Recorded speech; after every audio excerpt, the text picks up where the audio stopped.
Alors, je procède à l'appel. Monsieur Xavier Marcot. Monsieur Claude Avril. Monsieur Jacques Bompard qui me donne pouvoir. Monsieur Nicolas Paget. Monsieur Christophe Régnier-Duval. Monsieur Thierry Vermeil. Madame Béatrice Réor qui a donné pouvoir à Monsieur Christophe Régnier-Duval. Monsieur Jean-Pierre Fenouille. Il arrive. Madame Alexandra Cambon. Madame Corinne Martin. Monsieur Xavier Moureau. Il arrive. Ah. Alors, il donne pouvoir à Monsieur Nicolas Paget. Madame Christelle Jablonski. Madame Céline Kramer. Madame Claudine Maffre. Madame Fanny Lozin-Jeudi. Absente. Madame Fabienne Aloui. Ah, pardon. Monsieur Bernard Vaton. Madame Carole Normani qui donne pouvoir à Monsieur Bernard Vaton. Monsieur Louis Biscara. Madame Georges-André Fleury qui donne pouvoir à Monsieur Biscara. Monsieur Martial Kesta qui a donné pouvoir à Monsieur Brunet. Madame Sandrine Clise. Monsieur Denis Brunet. Madame Maline Landrin qui a donné pouvoir à Monsieur Jonathan Argenson. Monsieur Claude Bourgeois. Mademoiselle Céline Benex. Monsieur Pierre Marquesto. Tu restes tout au long finalement ? Ok, parfait, merci beaucoup Pierre. Madame Joëlle Eckmayer. Madame Valérie Andrès. Madame Marie-France Laureau qui a donné pouvoir à Madame Andrès. Moi-même présent. Monsieur Jonathan Argenson. Monsieur Jean-Pierre Pazero. Madame Marcel Arsac. Madame Catherine Gaspard. Monsieur Denis Sabon. Madame Marie-Thérèse Galmard. Le quorum est atteint. Je vous propose donc de désigner Mademoiselle Céline Benex comme secrétaire de séance. Êtes-vous tous d'accord ? On peut procéder au vote, hein, quand même ? Non ? C'est bon ? Bon. Je vous remercie. Alors, vous avez été destinataire de la liste des dernières décisions prises par le président et le bureau sur délégation du Conseil. Est-ce qu'il y a des remarques ? Oui, Madame Aloui. Oui, Monsieur le Président. Je souhaitais avoir des précisions sur la décision numéro 094-2021. En quoi consistent les subventions du programme d'intérêt général à des propriétaires occupants. Et deuxièmement, en fait, vous avez pris une décision en bureau, là, à propos de la désignation de 2 membres titulaires et suppléants dans la commission consultative de l'environnement. Donc, en général, les désignations se font au conseil communautaire. Je voulais savoir qui étaient les élus qui avaient été désignés comme titulaires et comme suppléants. C'est tout ? C'est tout. Oui. Alors, pour le PIG, il faudrait voir le détail. Alors, ce qui serait pas mal à l'avenir, c'est si vous pouviez poser une question diverse en fin de séance. Ça nous permettrait d'avoir le temps de traiter... C'est vous qui demandez s'il y a des questions, donc oui, vous en posez. Bien sûr, mais c'est que c'est plus simple, parce que je n'ai pas forcément encore tout en tête, vous le comprendrez assez facilement. Donc, du coup, pour le PIG, je peux vous répondre que par le principe. C'est pour les subventions, pour les rénovations, donc je vous ferai un détail éventuellement si vous le souhaitez. Pour la deuxième, effectivement, je vais demander au service, voir s'ils peuvent me le transmettre, et puis on vous transmettra ça, il n'y a pas de problème. Est-ce qu'il y a d'autres remarques ? Non ? Bon. Il a été également porté à votre connaissance une note d'information relative à la mise à disposition des agents de la ville auprès de la communauté de communes de la CCPRO. Alors, on va passer à l'approbation du PV du 8 novembre 2021. Donc, vous avez été destinataire du PV sommaire de la séance du 8 novembre 2021. Est-ce qu'il y a des remarques ? Non ? On passe au vote ? Allez, on passe au vote.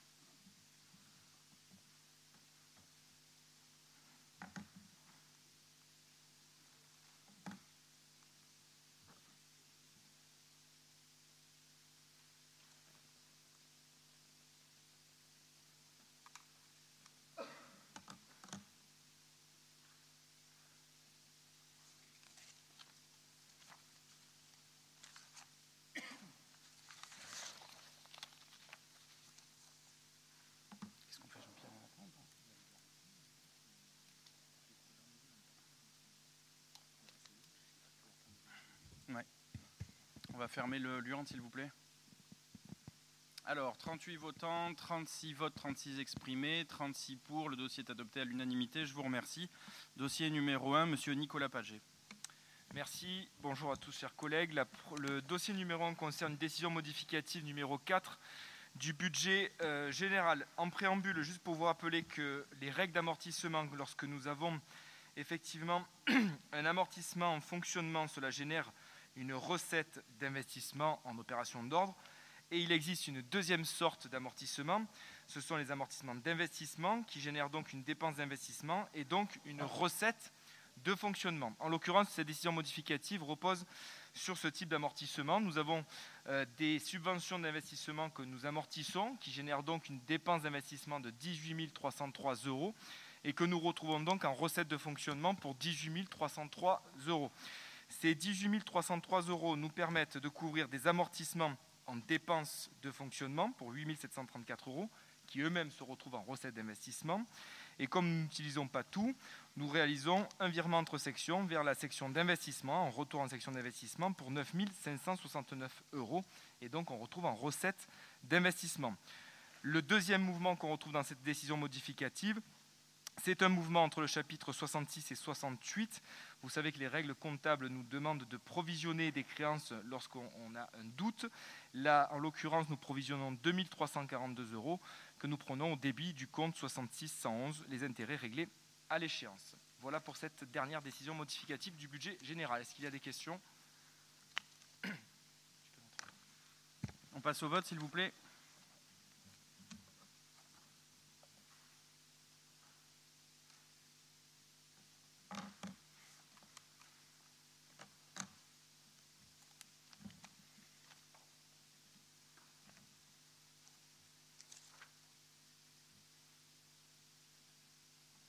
Vous pouvez fermer l'urne.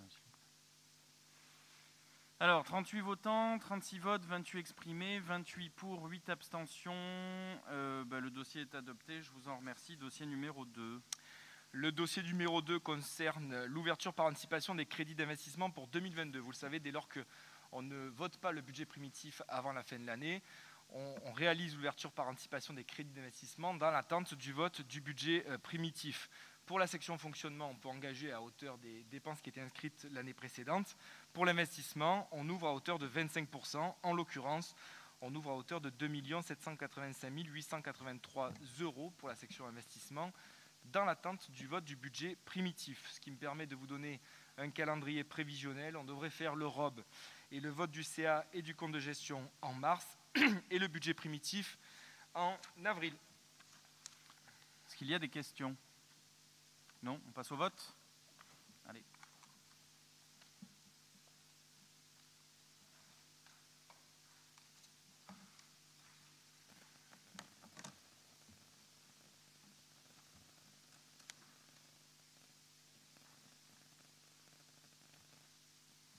Vous pouvez fermer l'urne, s'il vous plaît. Alors, 36 votes, 31 exprimés, 31 pour, 5 abstentions. Le dossier est adopté, je vous remercie. Dossier numéro 3. Le dossier numéro 3 est une délibération relativement classique puisqu'il s'agit du versement de participation par anticipation. D'abord pour l'OT Pro pour 100 000 € et pour le syndicat mixte du bassin de vie d'Avignon pour 25% de la cotisation 2021, à savoir 22 840 €. Il s'agit bien de 2 versements par anticipation. Est-ce qu'il y a des questions ? Non, on passe au vote.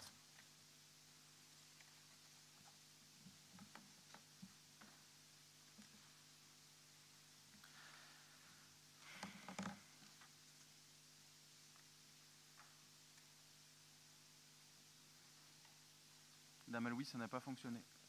Non. Oh, pardon. Je pense que vous pouvez fermer l'urne, s'il vous plaît. Alors, 36 votes, 36 exprimés, 36 pour. Le dossier est adopté, je vous en remercie. Dossier numéro 4. Merci. Le dossier numéro 4 concerne, comme pour le budget général, l'ouverture par anticipation des crédits d'investissement 2022 pour l'assainissement, en l'occurrence à hauteur de 25%, donc 586 969 € pour ce budget. Est-ce qu'il y a des questions ? On passe au vote ? Allez, on passe au vote.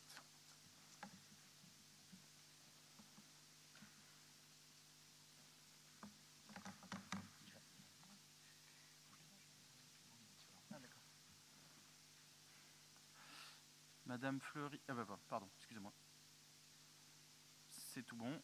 Alors, 36 votes, 29 exprimés, 29 pour, 7 abstentions. Le dossier est adopté, je vous en remercie. Dossier numéro 5, du coup. Dossier numéro 5, de même pour le budget annexe de l'eau, avec une ouverture des crédits par anticipation pour l'investissement à hauteur de 595 070 €. Est-ce qu'il y a des questions? Pas de questions, on passe au vote.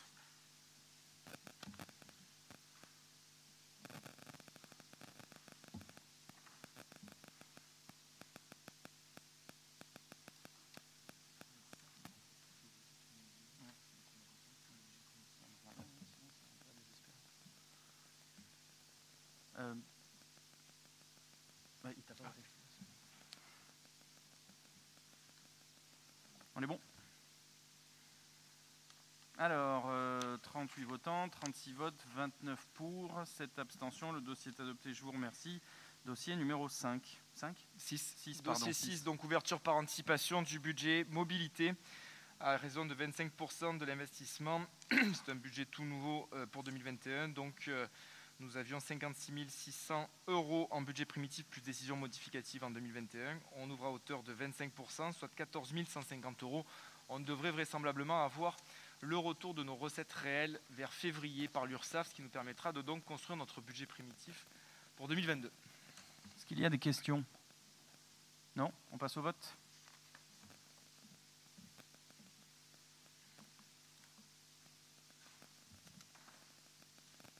C'était le 6?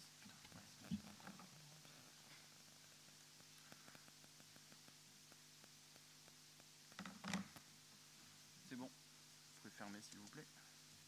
Alors, 36 votes, 29 pour, 7 abstentions. Le dossier est adopté. Je vous remercie. Dossier numéro 7. Le dossier numéro 7 concerne une décision modificative numéro 2 pour le budget annexe de la Grange Blanche qui est en cours de clôture. Il s'agit d'opérations comptables. On a enregistré donc des dernières dépenses en investissement pour 431 073 €. C'est des transferts d'écriture de stock. En l'occurrence, cela génère une recette de fonctionnement de même montant. Puisqu'on n'a pas de besoin en fonctionnement, eh bien on renvoie ces 431 000 en recettes d'investissement par une dépense de fonctionnement, par un mouvement d'ordre. Est-ce qu'il y a des questions? Non, on passe au vote.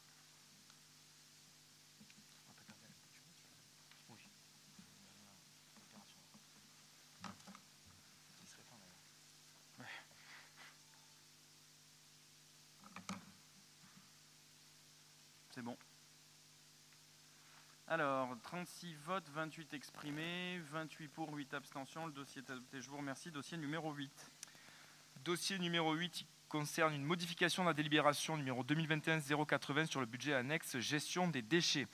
Effectivement, quand on a ouvert ce budget, la TP nous disait qu'il était assujetti à la TVA.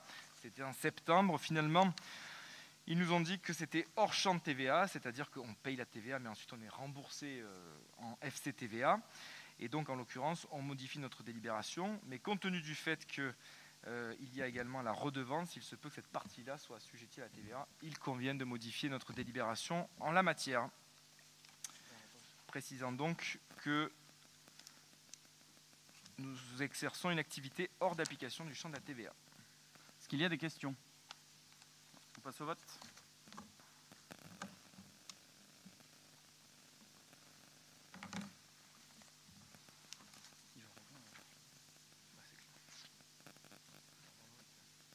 C'est bon. Ah, merci. Alors, 38 votants, 36 votes, 29 exprimés, 29 pour, 7 abstentions. Le dossier est adopté. Je vous en remercie.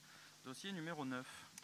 Le dossier numéro 9 concerne le budget primitif du nouveau budget annexe gestion des déchets, avec une section fonctionnement qui s'équilibre à 8 322 000 € et une section investissement qui s'équilibre à 1 067 000 €. Dans le fonctionnement, dans les grandes lignes, nous enregistrons 5,2 millions de charges à caractère général. On prend en considération notamment la hausse de carburant et puis les transports.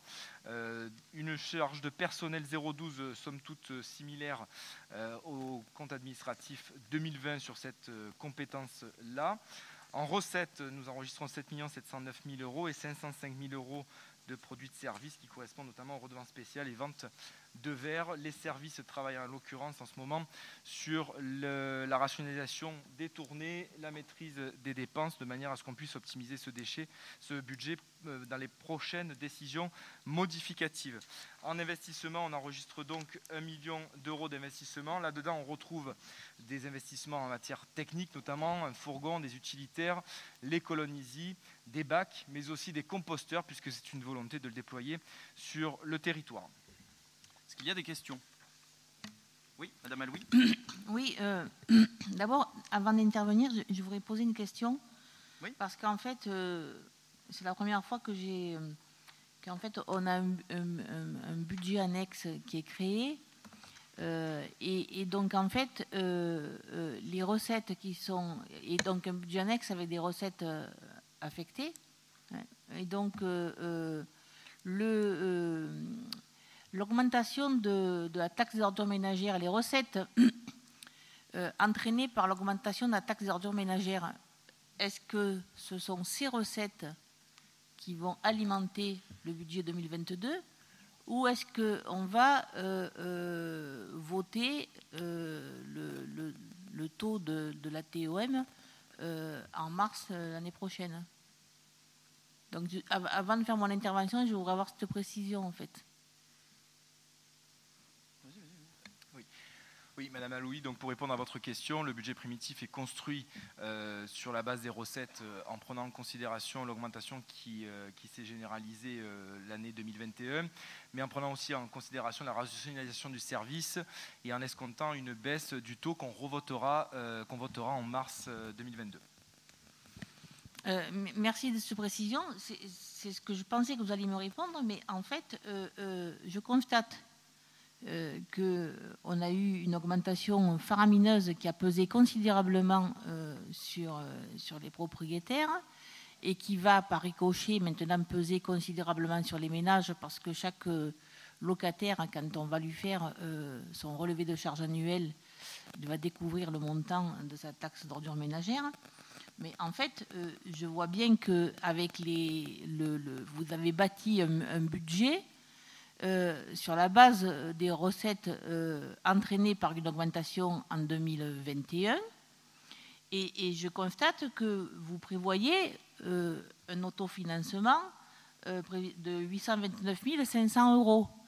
Ce qui veut dire qu'en fait, ces 829 500 euros, est-ce que vous les destinez au financement du projet du centre de traitement?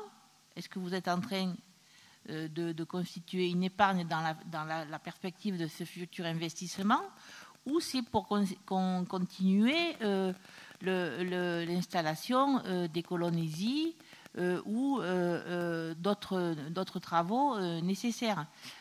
Moi, je tiens à me féliciter de l'achat des composteurs puisque ça fait plusieurs années que j'exprime le souhait qu'on puisse effectivement avoir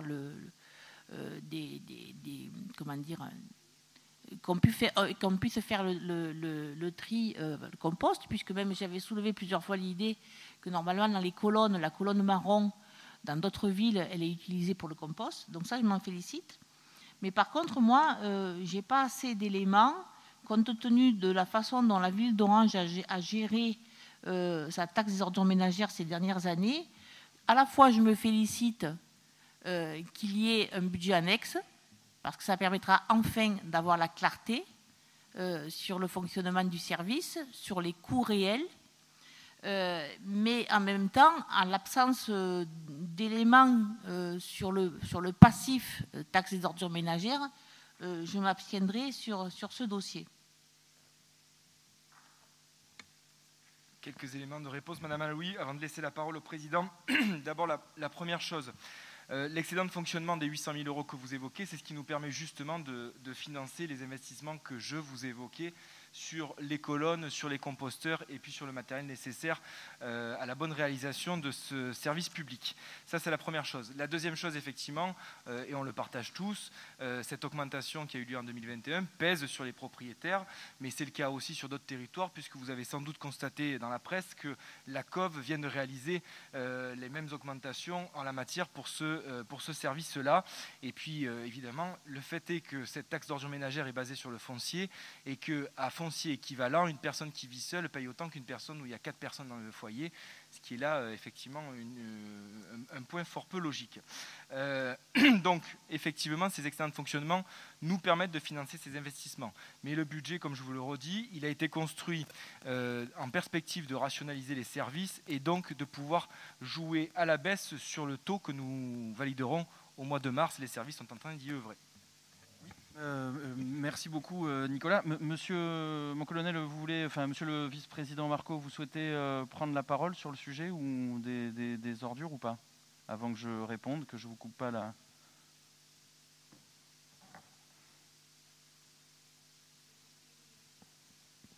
Et les recettes d'investissement globales, donc, elles proviennent des produits par les différentes ventes de certains matériaux recyclés, c'est ça?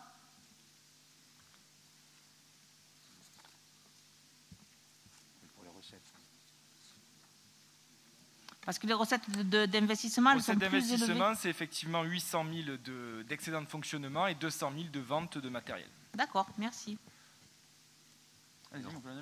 Oui, en complément, donc, dans le déploiement des nouvelles colonnes à travers notre territoire, aussi bien de la ville que les autres communes, vous le savez, c'est en cours. Hein, ça a commencé la semaine dernière pour certaines. Ça va donc continuer. Là, il y en a 120 qui ont été mises en place tout récemment, et d'autres viendront, on va dire, dans le premier trimestre 2022, hein, pour continuer à améliorer le système d'apport volontaire, hein, ce qu'on appelle les PAV, hein, de manière à avoir un meilleur tri. Et vous l'avez remarqué un peu partout, on a rajouté des colonnes carton qui étaient largement insuffisantes dans différents endroits. Donc c'est en cours, c'est en train de se mettre en place progressivement. Merci Xavier. Très rapidement, non, je pense très franchement qu'on n'arrivera pas à dégager autant d'excédents que ce qu'il faut pour faire l'usine de retraitement. Ça me paraît assez évident. Je ne sais pas si c'était votre question. Après, ensuite, oui, effectivement, on va faire en sorte de retrouver un équilibre financier. On ne va pas refaire le débat sur pourquoi Orange était bien géré, même si vous dites l'inverse. On a déjà eu ce débat 25 fois, vous ne voulez pas le comprendre, je ne vais pas vous le réexpliquer une 26e. Et dans le même domaine relatif aux biodéchets, parce que vous en faites état, encore une fois, on se retrouve avec une situation ubuesque où le gouvernement nous demande, à partir du 1er janvier 2024, si ma mémoire est exacte, à devoir gérer les biodéchets sans avoir jamais, comme pour les ordures ménagères ou comme pour les emballages ménagers ou comme pour les biodéchets maintenant, n'avoir prévu d'exutoire à destination des collectivités. Donc on se retrouve avec les collectivités, mais pas que nous. On a rencontré récemment l'interco, une des intercos du sud de Cheval-Blanc, je crois, notamment du Cicetom, qui va s'occuper des emballages ménagers. Il va falloir que quelqu'un s'occupe aussi des biodéchets. Donc tout ça, si vous voulez, vous pouvez attaquer encore une fois Orange, et on ne va pas prendre du temps parce qu'il n'y a pas qu'Orange qui compte dans cette interco en plus. Mais tout ça, on se retrouve in fine avec l'État qui donne des délégations sans en laisser les recettes aux collectivités, et les collectivités qui se débrouillent. Bon, moi, je n'ai pas voté pour Emmanuel Macron, à l'inverse de vous. C'est bon, on peut passer au vote. Ah oui, oui. Oui, en écoutant Monsieur le rapporteur, je me dis que la taxe d'ordures ménagères, elle arrive à des niveaux quand même qui ne sont plus des niveaux normaux. Alors je ne vise pas en particulier la CCPRO, quoique 41%, ça fait quand même quelque chose de conséquent sur une année. Je me dis à un moment donné, et pour répondre un peu à ce que tu disais, Nicolas, est-ce qu'il ne faudrait pas penser à autre chose que la taxe, la redevance, par exemple, qui serait quand même vis-à-vis du contribuable beaucoup plus juste que, comme tu disais, sur le même foncier, qu'on soit 4 ou qu'on soit 1, on paye la même chose. Voilà.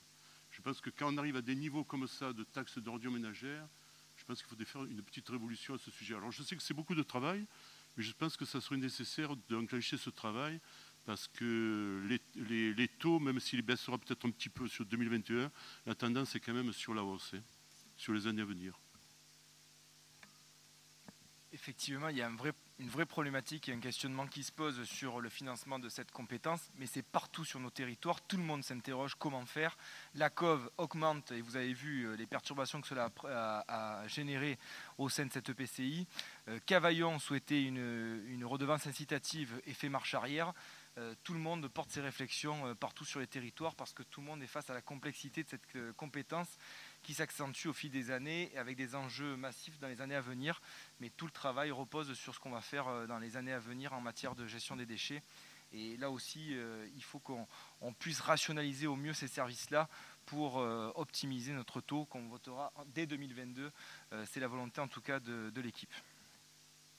Je me permets juste une remarque, Monsieur Biscarat. Je suis d'accord avec vous, c'est certes trop cher. Le problème, c'est le coût du service. Or, autant je suis pour l'impôt bas, autant le service, la taxe qui exige une contrepartie de la part de la collectivité doit être à l'équilibre. Je ne pense pas qu'on doive dégager de marge de manœuvre par rapport à ça, mais du coup, on doit au moins être à l'équilibre. Non, mais j'ai saisi ce que vous vouliez dire, monsieur le maire, il n'y a pas de problème. Mais sauf que le service nous coûte ce qui nous coûte. Donc on est bien obligé de le combler. Il va falloir qu'on le comble aussi sur un certain nombre de choses. Mais qu'est-ce qui grève vraiment ce budget? Qu'est-ce qui fait que la dépense explose? Je vous réponds, monsieur Biscard. Qu'est-ce qui fait que la dépense explose? Notamment, c'est l'explosion du taux décidé de la taxe de la gestion des activités polluantes. Et le problème, si vous voulez, c'est que ce gouvernement, mais comme les prédécesseurs, tape sur les collectivités pour ne pas créer de fiscalité, pour ne pas créer ou ne plus en créer trop de fiscalité, et créer de la fiscalité indirecte. Donc qu'est-ce qu'elle fait? Elle augmente les taux qu'elle assoit sur les collectivités, sur nous en l'espèce, et on est obligé, pour arriver à un service équilibré, je dis juste équilibré, de faire payer aux contribuables. Si l'État n'augmentait pas de manière indirecte cet impôt, on ne courrait pas après l'équilibre et à l'augmentation d'impôts. Mais ça, nous n'y pouvons mais ici. Donc, vous comprenez ce que... Allez-y, je vous en prie. Excusez-moi, Président, mais je ne comprends pas. Parce que je n'ai pas dit cela. Je dis simplement, le résultat que ça a eu chez beaucoup de contribuables jonquirois, c'est de dire, moi je joue le jeu en faisant le tri. Quel intérêt j'ai à faire le tri? Parce que vu les augmentations qu'il y a, voilà, à tort ou à raison. Donc je veux dire, c'est contre-productif. Je ne dis pas que... Non, mais... Moi, personnellement, on a voté contre l'augmentation. Il y a une majorité pour cela, il faut l'assumer. Mais ce que je veux dire simplement, c'est qu'à un moment donné, celui qui trie véritablement, il faudrait qu'il soit quand même, me semble-t-il, récompensé par son geste. Alors, voilà. Alors c'est du travail, c'est la redevance ou la redevance incitative, tout cela. Mais dans l'Est de la France, il y en a beaucoup qui l'ont fait, des grandes villes ou des grandes communautés. Je n'ai pas l'impression qu'ils sont revenus en arrière. Si. Alors peut-être qu'il faudrait prendre des exemples sur plusieurs années. Et je pense que ça Cavaillon est revenu en arrière, mais il y en a d'autres qui l'ont pérennisé. Hein. J'ai effectivement pas répondu à ce point-là. Je suis désolé, du coup, je vais refaire un historique. Pourquoi ça ne nous coûtait pas cher jusqu'alors? Vous le savez tous, c'est parce qu'on dépotait à Delta Déchets et que du coup, Orange, comme elle était entre guillemets le receveur de la PACA, on récupérait, je crois que Delta Déchets nous reversait à la commune d'Orange 400 000 €. Donc du coup, pour les comptes, ce n'était pas exactement la même. Sauf que la TGAP est arrivée, et d'ailleurs, in fine, heureusement qu'on n'est plus dans Delta Déchets, parce que peut-être le taux serait encore plus important que si on incinérait. Donc ça, c'est le premier point. Si vous voulez, il y a un vrai coût du service qui, même si les gens effectivement trient ou surtrient, vous avez aussi des gens qui ne trient pas, et on se retrouve à avoir 25% de nos ordures ménagères qui se retrouvent refusées à Vedennes parce que le tri n'est pas encore assez efficient. Ça, c'est le premier point. Donc il y a une partie qui est aussi entre la main des usagers. Mais bien sûr, il faut faire de la sensibilisation, mais vous avez des gens qui ne veulent pas ou qui ne peuvent pas trier pour des raisons X ou Y. Ça, c'est le premier point. La redevance incitative, on s'y est penché, d'autres l'ont fait, sauf que en fait, le coût, si vous voulez, prenez nos voisins directs de la CCAOP, ils avaient fait ça, et vous vous rappelez, ils avaient mis même des badgeuses pour soulever les poubelles, pour pollueur-payeur, en gros. C'est ce que, dans l'idéal, on souhaiterait tous, ce qui est de bon sens, du reste. Je produis tant, et ça corrigerait ce que disait tout à l'heure Nicolas, je produis tant, donc je dois payer tant. Sur le principe, bien sûr, mais sauf que le principe doit avoir une application. L'application, c'est un investissement, d'une part, et c'est un entretien conséquent. Pourquoi nos voisins qui l'ont fait sont arrêtés? Parce que justement, le bénéfice coût-avantage était déficitaire. Et c'est pour ça que vous en avez beaucoup qui étaient partis là-dessus, et nos voisins en premier lieu, sont revenus là-dessus, parce qu'en termes de fonctionnement, en fait, ce qu'ils espéraient récupérer en fonctionnement, en fait, ils le bouffaient en investissement.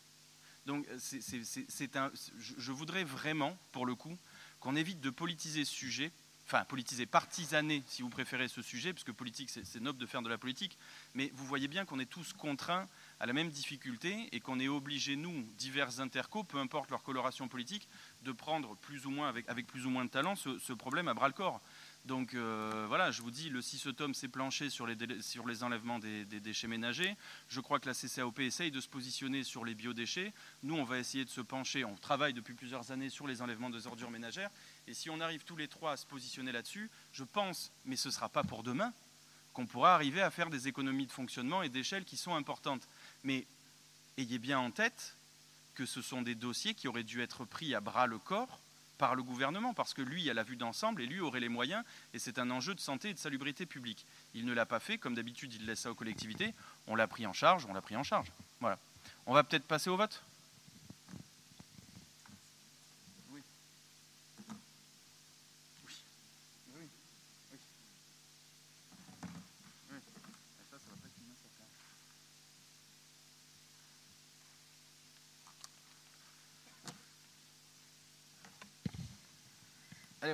Alors, 37 votes, 29 exprimés, 29 pour, 8 abstentions. Le dossier est adopté. Je vous remercie. Dossier 10.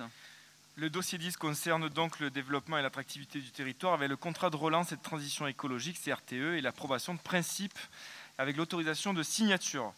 Je vous lis donc la délibération conformément aux dispositions de la loi 2019-753 du 22 juillet 2019 portant création d'une agence nationale de cohésion des territoires et de la circulaire 6231 SG du 20 novembre 2020 relative à l'élaboration des contrats territoriaux de relance et de transition écologique.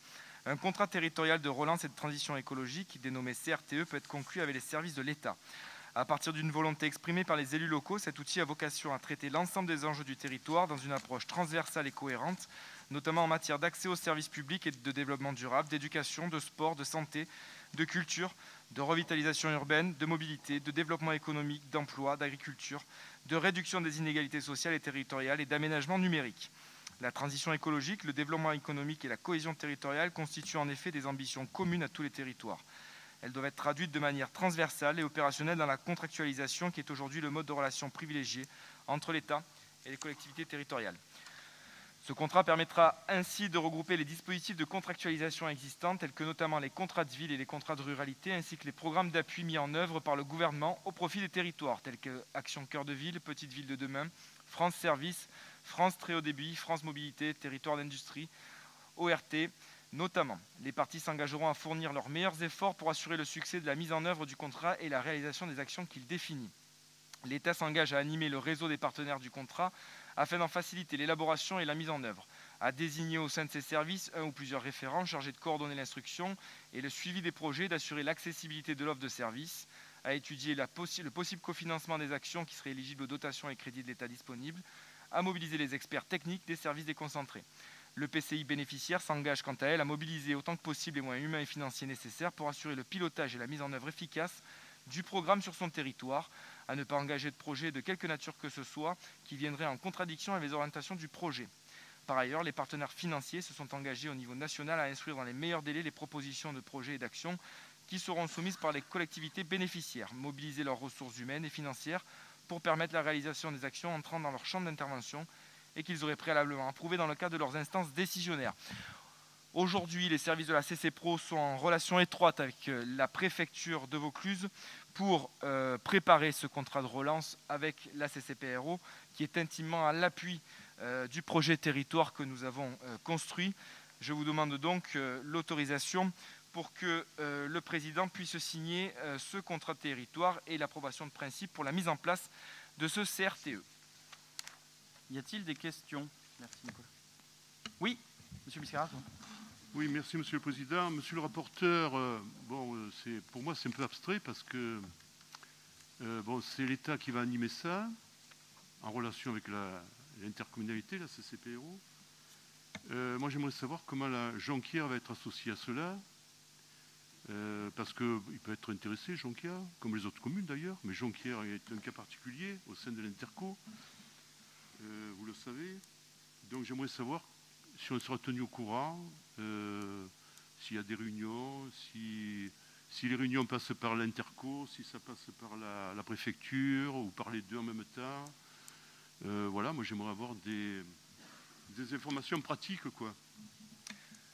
Oui, si c'est possible. Merci Louis. Aujourd'hui, à ce jour, l'objectif, c'est de concorder les projets de territoire des EPCI avec les dispositifs de financement et d'accompagnement de l'État. Donc, on le voit, ce CRTE, c'est la porte d'entrée à tous les dispositifs de financement. Même ceux qui sont d'ores et déjà en place doivent être matérialisés dans ce CRTE. Aujourd'hui, on communique les grandes orientations qu'on souhaite défendre. Donc, eu égard à notre projet de territoire, attractivité économique, attractivité résidentielle, attractivité touristique et culturelle, avec un prisme transversal environnement et écologie. Pour l'instant, on transmet les grandes orientations qu'on veut porter et qui font consensus sur notre territoire. À l'issue, un comité de pilotage se tiendra, où Jonquière aura sa place, de manière à ce qu'on puisse coordonner les projets avec les grandes orientations. Et bien évidemment, ce CRTE pourra être avenanté, d'ailleurs le sous-préfet nous l'a évoqué lors de la dernière réunion, il pourra être avenanté, il pourra être mis à jour de manière à ce qu'on apporte des projets bien spécifiques dans le cadre des orientations que nous allons transmettre aujourd'hui à l'élaboration de ce CRTE. Je peux me permettre, bon, je te remercie pour cette réponse. Monsieur le rapporteur, moi ce que je souhaiterais, c'est que Jonquière soit écouté au travers de sa majorité au conseil municipal, parce qu'autrement ça va tourner pas comme il faut. J'espère que je serai compris là-dessus et je compte sur toi, monsieur le rapporteur, pour que ça soit ainsi. Simplement respecter la démocratie locale. Voilà. Parce que je pense que c'est un contrat de relance qui est très important pour nos territoires, qui compose 5 communes. Pas 4 plus 1, mais 5. Pas 4 plus 1, mais 5. Je dis bien. Voilà. Oui. Monsieur le maire, où on fait d'un bloc. On fait d'un bloc. Je vous laisse répondre et je répondrai à Madame Aloui. Ah, Oui. pardon. Ah bon. Allons-y, parce que ça concerne Jonquière, mais pas que. Non, ça m'est égal, allez-y si vous voulez. Merci, Madame Alaoui. Simplement, je voulais rebondir sur les propos du maire de Jonquière. J'avais la même inquiétude et ma question était la suivante. Est-ce que ça va au final fonctionner comme le CRET? C'est-à-dire, j'entends bien un projet de relance peut être porté par la communauté de communes, mais est-ce que nos communes respectives vont pouvoir être force de proposition et demander un suivi d'un dossier communal? Et si oui, est-ce que ces orientations devront se faire en séance de conseil municipal? Oui, je prends tout le recueil et puis après je répondrai. Allez-y, Madame Aloui. Attendez. Oui, je pense que ce contrat de relance est un contrat important. Donc, en fait, il s'agit de voter le principe de contractualisation. Donc, je voterai ce principe. Toutefois, je serai assez vigilante sur la nature des projets qui nous seront présentés dans le cadre de ce contrat. Je constate que, donc, en fait, il y a toute une série de dispositifs qui vont être intégrés dans ce contrat. Je vois par exemple l'Action Cœur de Ville, ce qui veut dire que par exemple, si aujourd'hui une commune comme Orange n'a pas pu bénéficier de soutien financier pour la réhabilitation du cœur de ville, elle pourrait à nouveau profiter de ce dispositif. Je vous réponds. Vous avez posé toutes vos questions, Madame Aloui? Non, c'est bon, ça va. Là. Bon. Très franchement, pour le projet Cœur de Ville, je ne saurais vous répondre parce que, comme vous l'avez vu, finalement, on a fait sans l'État et je trouve qu'on l'a plutôt bien fait. Ça, c'est pour la partie orangeoise. Pour répondre à Madame Maffre et à Monsieur Biscara, pour faire très très court, l'Interco va piloter sur ce qui relève de sa compétence, mais c'est les communes qui vont rester maîtres. Je vous donne un exemple tout simple. Monsieur Thénault me présentait la semaine dernière le projet de territoire qu'on avait fait, nous, pour la commune. Et qui donc est sujet donc les communes peuvent faire également leur projet de territoire qui du coup s'intègre dans ce CRTE et l'Interco fait son projet de territoire qui aussi s'intègre dans cette CRTE.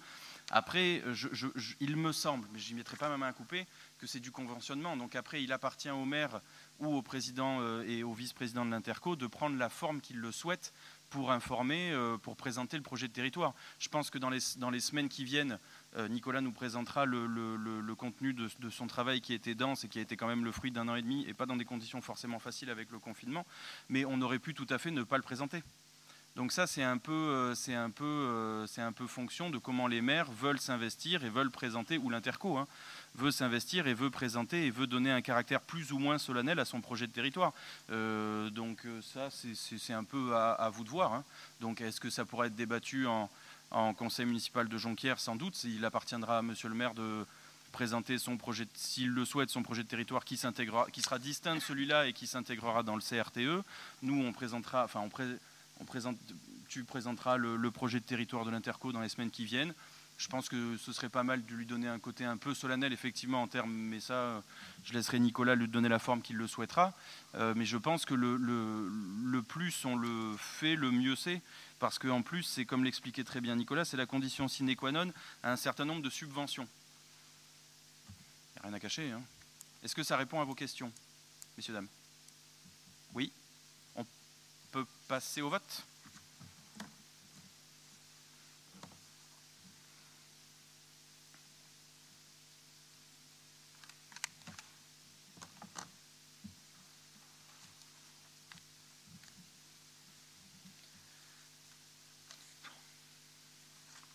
Alors, 38 votants, 37 votes, 37 exprimés, 37 pour. Le dossier est adopté à l'unanimité, je vous en remercie. Je crois que tu en as fini, je te remercie. Alors, dossier numéro 11, marché 2013-16, protection sociale complémentaire de prévoyance des agents de la CCPRO, avenant 4, prolongation pour 2022. La CCPRO a conclu en 2013 un contrat de protection sociale complémentaire de prévoyance pour ses agents avec la société Collectim. Ce contrat arrive à échéance au 31 décembre 2021. Dans la perspective de travailler sur un cahier des charges mutualisé, il est proposé de prendre un avenant au contrat initial pour proroger la durée d'un an et de reconduire la participation pour chaque agent de la CCPRO d'un montant de 12 € par mois à la garantie de prévoyance, soit jusqu'au 31/12/2022. Le taux de cotisation a été réévalué par l'assureur suite au rapport sinistre prime des dernières années de 2019 à 2021. Il passe de 2,10 à 2,31 pour 2022.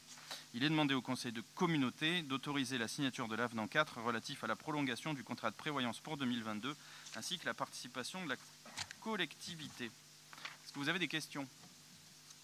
Non? On passe au vote?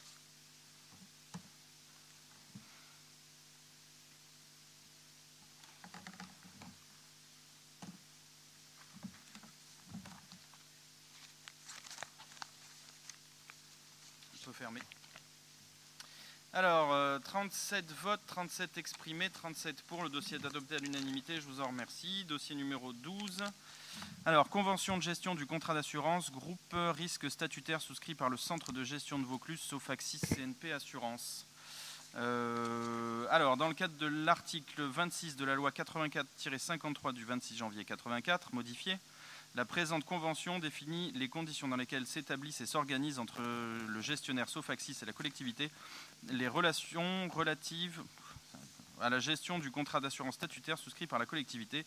Durée du contrat 4 ans, date d'effet 1er janvier 2022. Régime du contrat à capitalisation, garantie des taux 2 ans, préavis, contrat non résiliable durant les 2 premières années, puis résiliable annuellement, à l'échéance moyennant un préavis de 8 mois pour l'assureur et l'assuré. Risque, garantie et conditions, accident de service, maladie professionnelle, décès. Il est donc demandé au Conseil communautaire de bien vouloir décider qu'il a été retenu au titre de la couverture des risques statutaires des agents de la CCPRO la formule susvisée pour un taux de cotisation de 2,93 ou 2,85 en fonction de l'option d'essai en vigueur. Approuver la convention de gestion définissant les conditions dans lesquelles s'établissent et s'organisent entre le CDG 84 et la collectivité les relations relatives à la gestion du contrat d'assurance statutaire ci-après annexé. Autoriser le président à signer tous les actes afférents à la présente délibération. Y a-t-il des questions? Oui, Madame Aloui. Oui, tout d'abord, cette convention est destinée à couvrir les risques des personnels titulaires, puisque ce sont les personnels CNRACL. Donc, je voudrais savoir combien il y a d'agents au total et combien relèvent de la CNRACL. Ensuite, il est évoqué dans la délibération le terme « la formule retenue par la CCPRO », ce qui sous-tend qu'il y a plusieurs formules. Alors, est-ce que la formule qui n'est pas retenue, c'est ce qui est la prestation supplémentaire dans l'annexe et qui est rayée, ou est-ce que c'est une autre formule qui aurait été plus avantageuse pour les agents, mais qui n'a pas été retenue. Et si c'est cela, pour quelle raison? Non, très franchement, je pense que vous voyez le mal où il n'y a pas, surtout que c'est difficile. Je ne vois pas le mal, je vous pose une question très simple. Mais je vous réponds très simplement. Voilà. Et nombre d'agents, manifestement, d'après le contrat que vous avez eu, il y en a 135. Mais le total, en fait.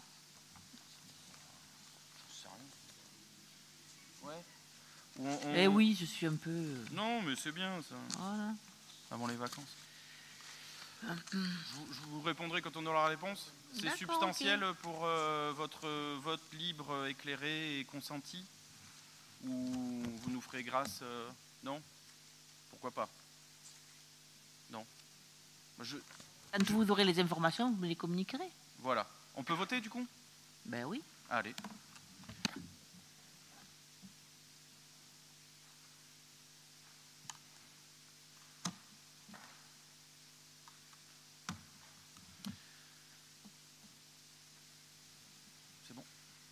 Alors, 37 votes, 37 exprimés, 37 pour. Le dossier est adopté à l'unanimité. Je vous en remercie. Dossier numéro 13, Monsieur Claude Avril. Oui, messieurs, dames. Un dossier de reversement d'un double règlement. Malheureusement, des anomalies qui peuvent surgir dans l'avenir du fait des Airbnb qui prélèvent et des gens qui eux-mêmes peuvent payer de leur côté. Voilà, donc c'est tout simplement un dossier. Sur les années 2019 et 2020, il s'agit d'une dame qui a reversé sur ses deniers les taxes de séjour pour ses clients sans savoir que la plateforme de réservation Airbnb prélevait aussi ces mêmes taxes. Il y a donc double paiement de la taxe de séjour sur les mêmes périodes. Il convient alors de rembourser Madame Dominique Poquet des sommes qu'elle a réglées de bonne foi à la CCPRO pour un montant de 363,83 €. Ainsi libellé, il vous est demandé de bien vouloir décider de procéder au remboursement de cette somme, de dire que les crédits sont suffisants au budget principal de la CCPRO et d'autoriser Monsieur le Président à signer tous les actes. Voilà, messieurs, dames. Ce qu'on appelle une répétition de l'indu, docteur, c'est ça? Oui, il faut les justifier. Est-ce que vous avez des questions? Non? On passe au vote?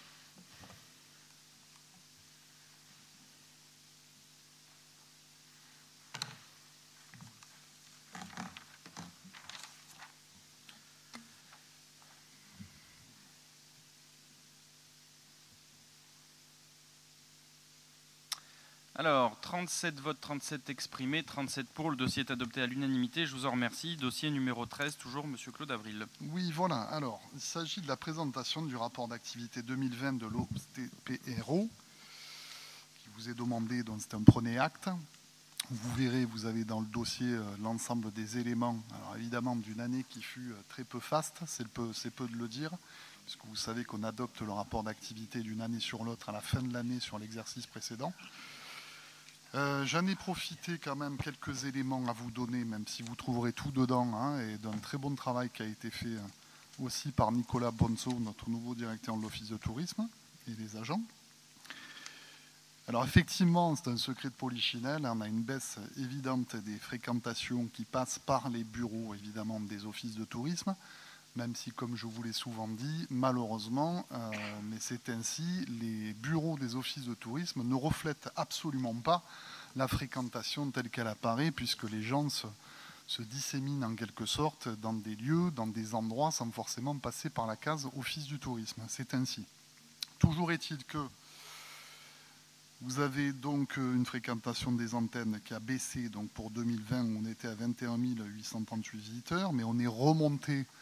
Je vais vous en parler un petit peu de 2021, heureusement cette année, avec des provenances de touristes qui, pour l'essentiel, compte tenu de ce qui s'est passé, vous vous en doutez, proviennent de France, mais pas que, hein, notamment sur Orange, on a 88% de Français, 12% d'étrangers, sur Châteauneuf-du-Pape, 30% de Français, 70% d'étrangers, mais qui viennent moins hors de la communauté européenne. Ici, en l'occurrence, c'était plutôt les pays habituels qui sont l'Allemagne, les Pays-Bas, la Belgique, la Suisse.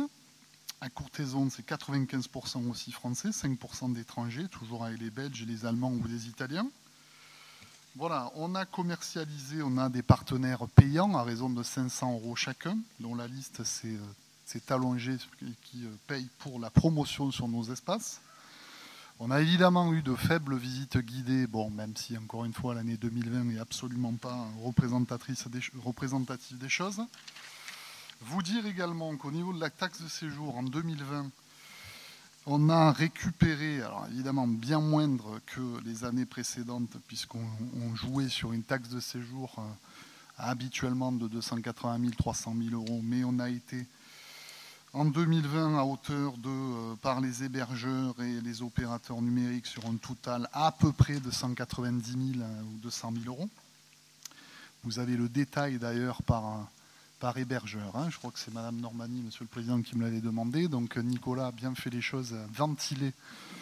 Et c'est intéressant, vous l'avez, et je vous redonnerai d'autres éléments aussi sur la ventilation des hébergeurs, hein, puisqu'on a les opérateurs numériques parmi les hébergeurs qui reversent une partie qui fut à peu près de 72 000 euros, mais ça reste insuffisant. On a un nombre total d'hébergeurs vraiment qui perçoivent la taxe de séjour qui est passé à peu près de 187 à peu près, que je ne vous dise pas de bêtises, 249 hébergeurs qui comprennent là-dedans une résidence de tourisme, des terrains de camping et des terrains de caravanage aux 3 hébergements, des chambres d'hôtes, 52 hébergements, des hôtels de tourisme sur notre interco qui sont à peu près 26 hébergements, et les meublés de tourisme avec Airbnb aussi qui reverse 167 hébergements.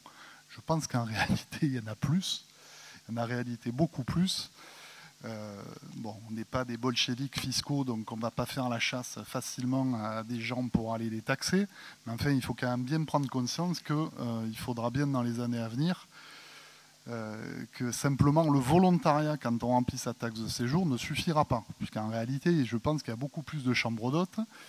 Il y a des hôtels qui parfois ne jouent pas forcément le jeu. Je sais que ça n'a pas été simple en 2020. Je comprends parfaitement, on est tous pareils, que tout le monde parfois a des difficultés à déclarer la taxe de séjour, croyant que c'est peu et croit qu'il ne faut pas le faire, mais ce n'est pas ainsi. Voilà. Donc une démarche sera engagée avec des enquêteurs, le cas échéant, s'il faut, sur du déclaratif, pour aller percevoir plus, puisque c'est ce qui sert, ne l'oublions pas, à financer une partie de l'office de tourisme et à mener potentiellement des actions sur le territoire de promotion. Voilà, de façon plus générale, ce que je voulais vous dire, c'est que on a eu, pour rester plus récemment dans ce qui s'est passé, moi j'ai eu l'occasion de rencontrer, et c'est un axe fort, et j'espère qu'on développera, et le président, je sais, est à l'écoute là-dessus, Nicolas et Christophe aussi, et Thierry et tout le monde, et je l'espère l'ensemble des maires, voilà, c'est des lieux de tournage. Vous savez, j'avais insisté, je vous avais dit l'année dernière, on avait eu les émissions qu'on relance un petit peu régulièrement, Échappée belle, Des racines et des ailes, où il y a déjà eu pas mal d'événements. On est allé chercher, on a eu un contact avec la commission du Luberon du film. Une dame absolument charmante qui nous a mis en relation avec le producteur, et vous en entendrez parler justement l'année prochaine lors de la diffusion, vous savez, d'une adaptation d'un manga, hein, évidemment, qui s'appelle Les Gouttes de Dieu. Alors ça dit peut-être rien à certains, moi aussi ça ne disait pas grand-chose quand on ne connaît pas trop, mais c'est absolument énorme ce qui a été vendu comme millions d'exemplaires sur des tomes qui avaient été publiés et d'où il a été tiré une représentation cinématographique. 8 épisodes de 52 minutes, hein, diffusés au Japon, diffusés aux États-Unis et sur France Télévisions l'année prochaine. Avec un producteur qui était M. Klaus Zimmermann, qu'on a reçu d'ailleurs, voilà, qui est l'ancien producteur en tête de la série de Borgia, du Transporteur, la série Meurtre au paradis. Et évidemment, ces chers messieurs cherchent des financements et nous mettent un petit peu à contribution aussi. Mais il faut bien reconnaître que ce sera diffusé de façon absolument massive dans des pays et que, évidemment, on attend des retours de ce que les gens peuvent voir, les noms qui sont mis en avant. Alors, évidemment, ils sont venus tourner aussi à Beaucastel, à Orange. Hein, ils sont venus tourner au Château de la Nerte. Ils ont pris des rushs. Voilà, il y a les deux, pardon, il y a les deux. Il y a une partie Orange et une partie Courthézon. Il y a les deux, bien sûr, Nicolas. Il y a eu un bel article justement dans le Vaucluse Matin qui a été fait sur Courthézon. Mais évidemment. Et voilà, on compte beaucoup sur ça parce que c'était des lieux de tournage. Et je sais que la présidente du département aussi y est attachée. Mais c'est une industrie vous savez, ces studios de cinéma qui sont faits. Je sais qu'il y a le producteur de la série du Bureau des légendes qui habite justement dans le Luberon, monsieur Alex Berger. Et c'est vrai que c'est une idée intéressante de pouvoir mettre en avant peut-être des lieux, des endroits qui permettent d'accueillir. Même souvent, ces gens-là aussi demandent beaucoup, mais on peut quand même mesurer concrètement, je pense, sur des retours ensuite de séjours qui sont faits par les gens parce qu'ils ont entendu parler effectivement de choses ou de tournages qui avaient lieu. Hein. Donc ça restera à voir. Vous dire aussi, ce qui est très important, que pour l'année 2022 à venir, hein, c'est important, j'en profite, donc il va y avoir une refonte complète un peu de l'écosystème digital hein, sur le site internet qui est à revoir un petit peu de l'Office de tourisme. Hein. Il y aura des propositions de parcours thématisés, une amélioration de l'offre en ligne, hein, une communication de l'offre territoriale, une stratégie de référencement des mots-clés, des symboles plus la campagne, un partenariat d'influenceurs, une refonte complète du print, c'est-à-dire les guides et dépliants avec la création d'un magazine de territoire pour mai 2022. Alors évidemment, l'axe majeur, j'en ai parlé au président hein, qui est tout à fait d'accord sur ce point-là. J'en ai parlé, on en a tous parlé entre nous, entre maires et élus. C'est celui de la finalisation, en tout cas qui sera menée au niveau du balisage de la jonction de la Via Rona et de la Via Venezia, qui pour le coup concerne toutes les communes du territoire de l'Interco. Voilà, ça sera l'élément majeur dans les années à venir.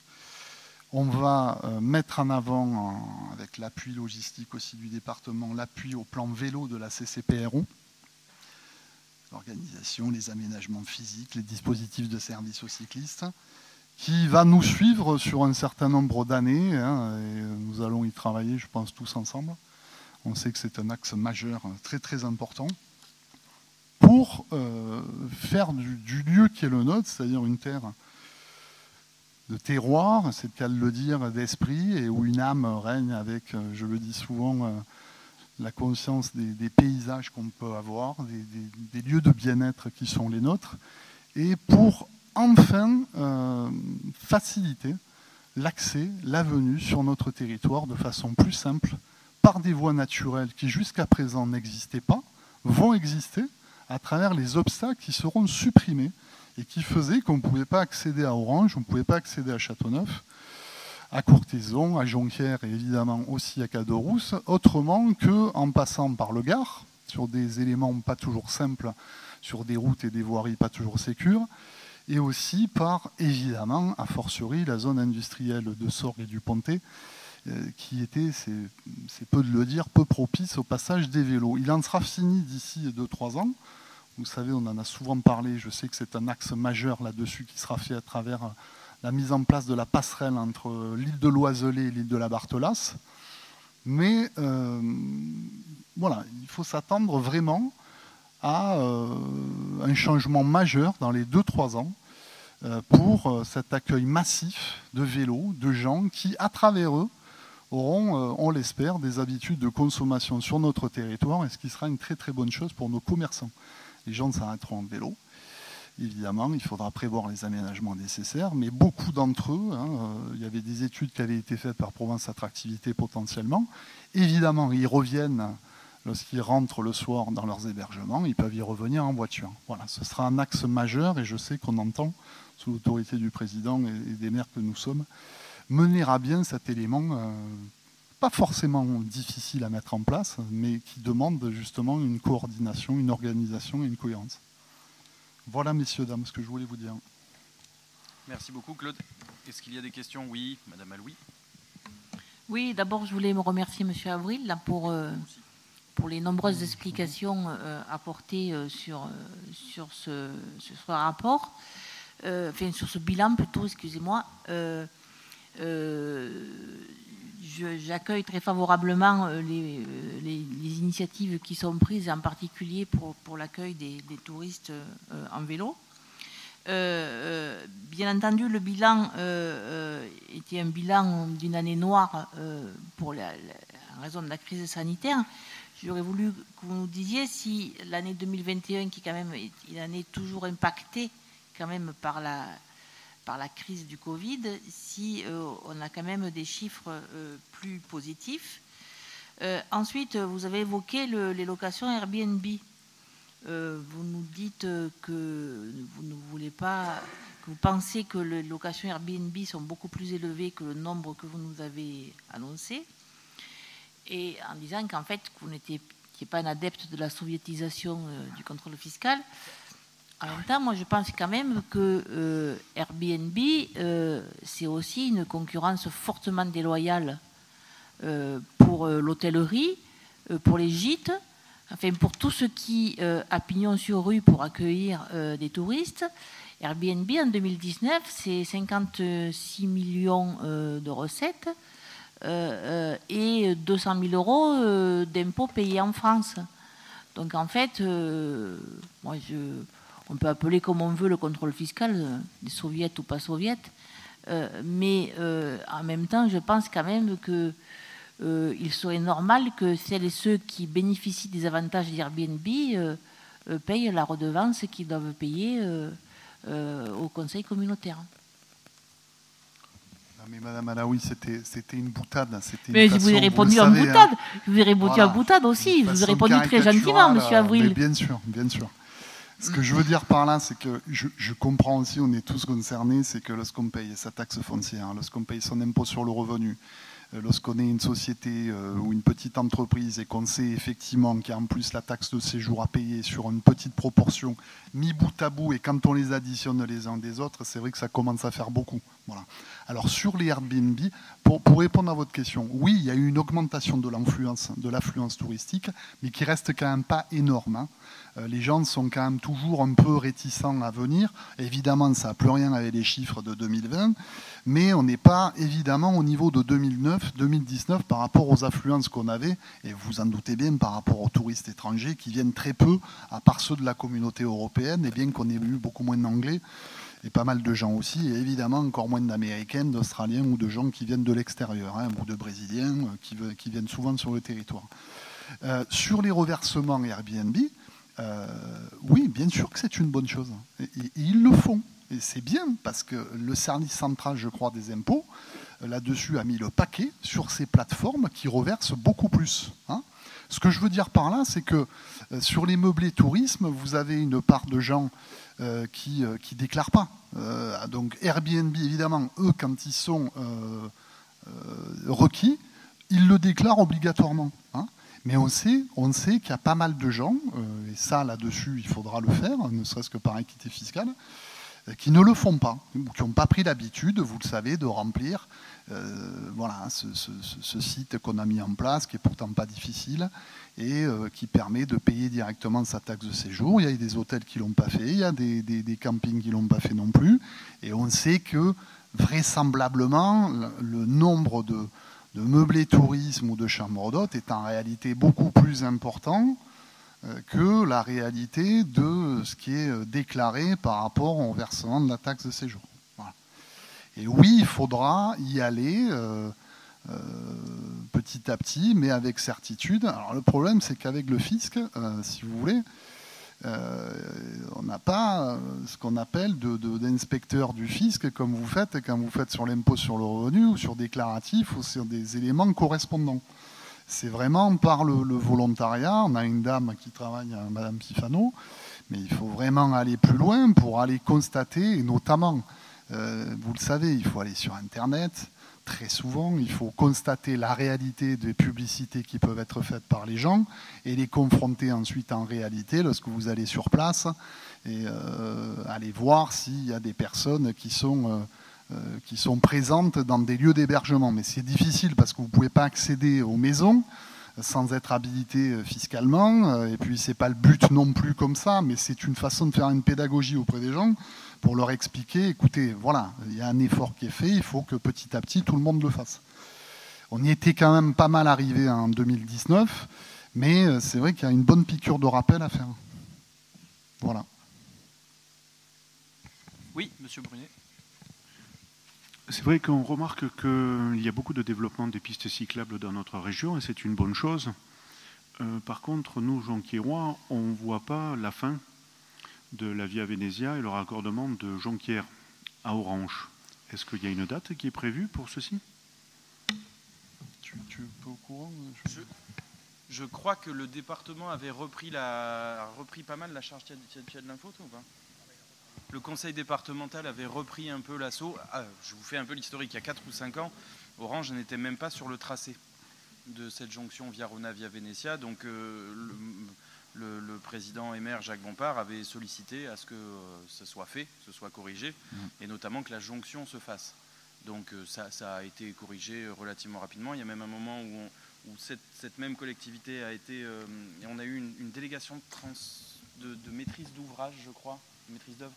Oui. Rapidement, mais du coup, M. Lagneau l'a récupéré parce qu'il voulait monter un peu en gap. On peut les solliciter à ce sujet-là parce que c'est vrai que c'est important. Hein.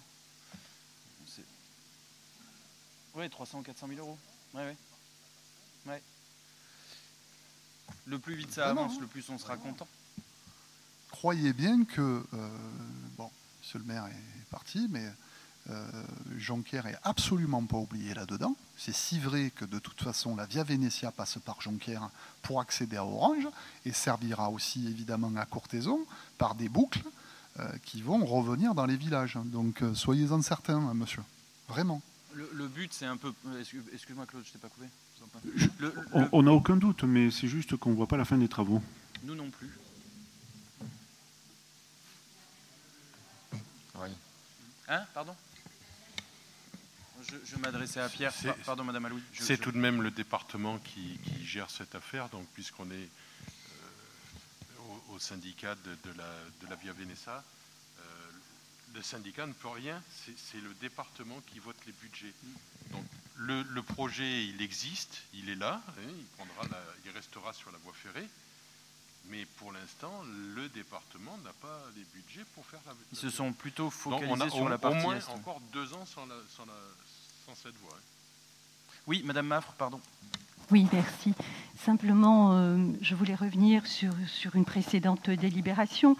Le plan vélo, voilà, il s'intègre dans le plan de relance. Oui. Et je pense que c'est de notre intérêt, autant évidemment... De créer des transversalités, des synergies entre communes et CCPRO, mais ça semble évident, mais travailler également en étroite collaboration et avec le département, et avec, comme tu le disais, Claude, avec Provence-Vaucluse Attractivité. C'est par ce biais qu'on pourra effectivement profiter de tous les dispositifs auxquels faisait allusion Madame Alaoui. Et forcément, plan relance et plan vélo, il y a des connexions. Mais c'est très long et très compliqué. Avec Claude, on avait eu l'insigne honneur de faire un repérage in situ sur Châteauneuf avec le précédent président Maurice Chabert, parce qu'il était question éventuellement de passer par Sauveterre. Tu te rappelles? Mais tout ça est très long. Hein. Tout ça est très long, et pour peu qu'on trouve un petit grillon ou un petit machin... parce que c'est quand même de l'enrobé qui est fait à ces places-là. Donc, au bout d'un moment, là, il y a des études d'impact, des machins qui nous inquiètent un peu, effectivement. Mais c'est vrai que si c'est un dossier qui sort, c'est un dossier qui serait intéressant pour tout le Nord Vaucluse. Parce que on est un peu le parent pauvre de ce département. Généralement, pareil, c'est ce que tu disais sur le cinéma. Il faudrait qu'on arrive à pirater le Luberon, parce que tous les tournages se font là-bas. Alors peut-être pour des questions de résidence secondaire, je ne sais pas, mais c'est vrai qu'il y a d'autres choses à voir aussi. Non, mais me fais pas dire ce que j'aime. Mais on a des magnifiques paysages et terroirs dans le nord du département. Et je pense qu'il y aurait tout intérêt à ce qu'il soit mis en avant par tout le monde. Mais effectivement, je pense que ce qui est sorti, là, très récemment, le tournage sur les Gouttes de Dieu, je pense que ça va avoir un impact assez énorme, effectivement. Mais on va travailler sur d'autres choses. Oui, Madame Maffre, pardon. Oui, je vais faire très court, simplement pour revenir sur le vélo. Je partage tout à fait votre sentiment. On est souvent, nous, au Vaucluse, le parent pauvre du tourisme. Pour autant, ce n'est pas les centres d'intérêt qui manquent. Et au niveau du vélo, en son temps, on avait créé la DTHV, l'Association pour le développement touristique. On en a souvent parlé, Claude, qui dans un deuxième, du Haut-Vaucluse, pardon, et dans un deuxième temps, c'était devenue Association pour le développement du vélo en Haut-Vaucluse. Et je voulais juste rappeler ici que j'en étais la vice-présidente. Nous avions été contraints de dissoudre cette association, faute de subventions de la région et du département. Donc je pense qu'effectivement le nerf de la guerre, c'est l'argent, d'où la nécessité vraiment à travailler sur le plan vélo au travers le plan de relance. Je pense que vraiment, en termes d'impact touristique, il y a urgence à développer le vélo sur notre territoire. Je suis entièrement d'accord avec vous. Je ne veux pas taper sur Clodo, quoique, mais de ce que je crois savoir, c'est que Maurice Chabert était beaucoup plus sensible au vélo et à la Via Rona, à la Via Venezia, que ce que l'était la précédente majorité socialiste. Donc il y a eu beaucoup de choses qui sont sorties, malgré les désaccords que j'ai pu avoir avec Maurice Chabert. Il y a beaucoup de choses en termes de véloroute qui ont été initiées par lui, très clairement, alors qu'il y avait un blocage avec la précédente majorité socialiste. Donc je pense que ça va se débloquer. Maintenant, un véloroute, ça peut devenir un peu comme la déviation de la Nationale 7 à Orange. Hein. Ça peut s'avérer très long. Hein. Donc, mais on va faire au mieux. Président. Oui, je vous en prie. Un petit complément pour M. Brunet et les élus, bien sûr, concernant les travaux qui ont déjà été menés au titre de la Via Venezia par la CCPRO, en la personne de M. Siegel, qui jusqu'au mois de juin dernier avait toute la maîtrise de ce dossier. Le département a repris ce dossier. M. Gros, d'ailleurs, que vous connaissez tous du CAUE, est derrière, puisque c'est lui-même, entre guillemets, le fonctionnaire qui fait fonctionner le syndicat de la Via Venezia. Donc c'est bien le département qui a ce dossier en main. Toutes les études préliminaires ont été faites par le CCPRO, toutes les levées topographiques, jusqu'à la gare, enfin jusqu'au PEM, comme on dit, avec un itinéraire provisoire pour le moment, à partir du moment où on franchit la voie ferrée SNCF pour rentrer dans Orange.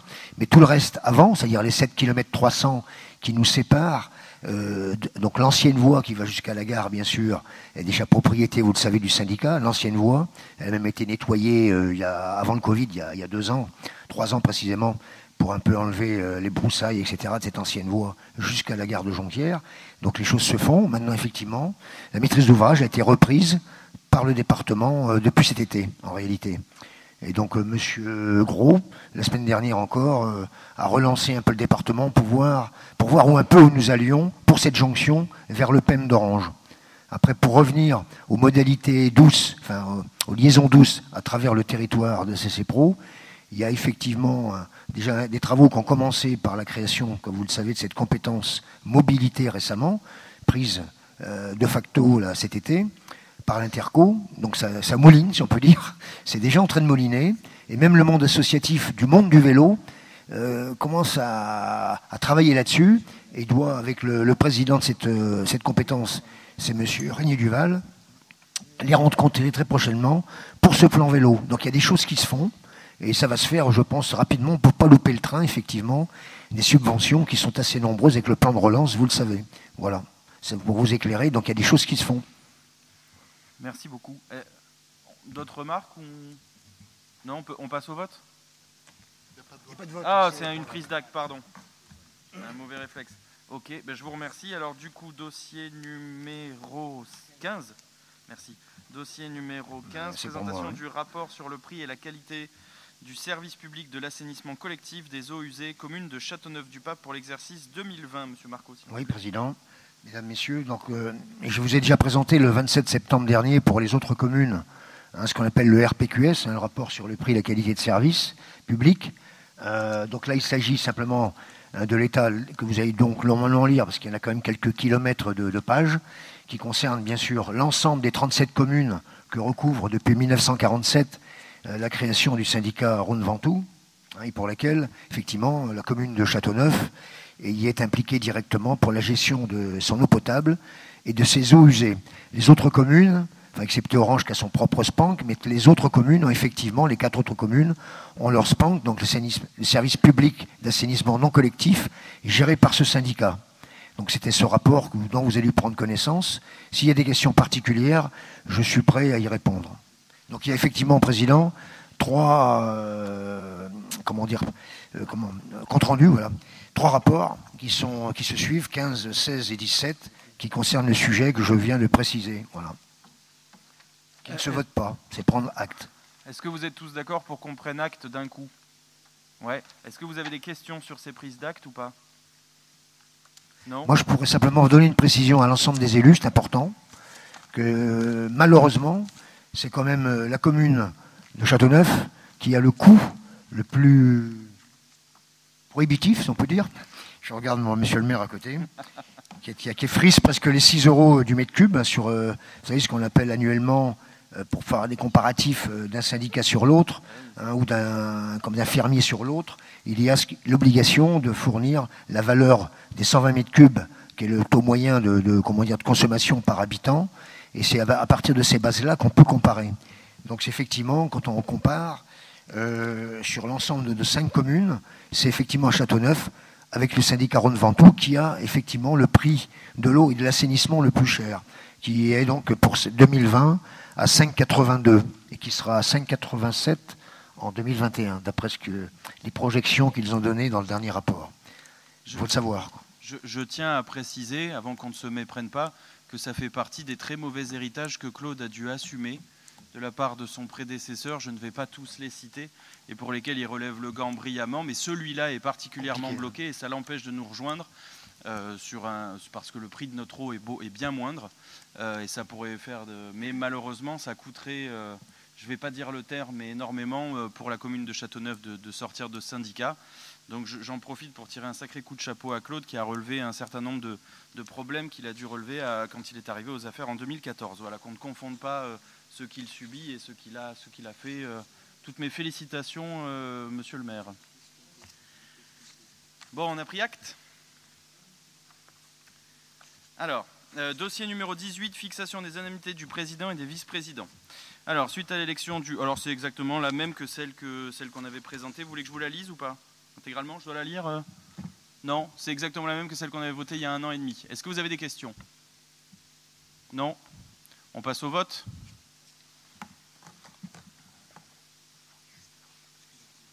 Ah oui, pardon, tu le fais? Vas-y, vas-y. Avant de partir, je vous invite à signer le registre puisque nous avons passé la délibération sur le budget des déchets. On n'a pas fermé l'urne, vous pouvez modifier encore. C'est bon, vous êtes... pardon. On n'a pas fermé l'urne, donc vous pouvez voter contre. Vous avez voté contre d'ailleurs. Non, vous êtes sorti. Ah, vous voulez vous abstenir? C'est beau. Il reste... T'as pas voté pour Xavier? Ah ben pour toi non plus. Alors, 37 votes, 29 exprimés, 29 pour, 8 abstentions. Le dossier est adopté, je vous en remercie, et on peut lever la séance. Merci beaucoup. Pensez à signer le registre, merci.